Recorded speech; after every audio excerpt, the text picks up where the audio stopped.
Ubus na gas mo, pero gusto mo magluto. Luto tayo pare ng walang kalan. Gisimulahin sa bigas, tubig, sibuyas, konting bawang. Masyado daw akong marahas sa luya eh.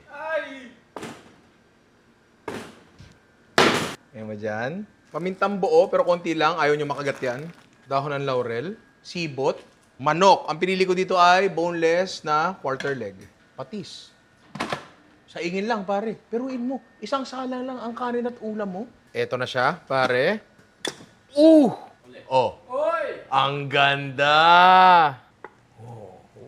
So yung manok natin. Ay, grab. Ay, Ay. Tapos may sausawan pa yan. Gawa tayo na sweet soy sauce. Madali lang yan. So, kuha ka ng soy sauce. Tapos lagyan mo ng honey. Iyon. Ay, Tapos kahit anong maanghang na gusto mo. Ay, ano yan? Gelatin. Yan, pare. Ang the perfect bite.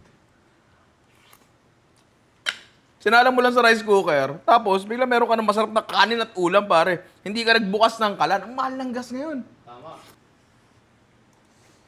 Ang bango, tapos ang lambot. Tama ka. Tama yung sinabi namin. Di maano siya. Ma-fragrant. Napakadaling gawin ito, lalo na ngayon medyo mahal ang gas. Kailangan natin gumawa ng paraan. Alam mo, dapat mo gawin ng paraan? Ito, pare, oh. Ninong Rhymers, meron tayong dalawang bago design dito. Kaso, konti na lang ang stocks nito, kaya mag-unahan na kayo. Ngayon, kunyari, naubusan kayo ng stocks, order na lang kayo ng perfume kits. I love you, mga ina.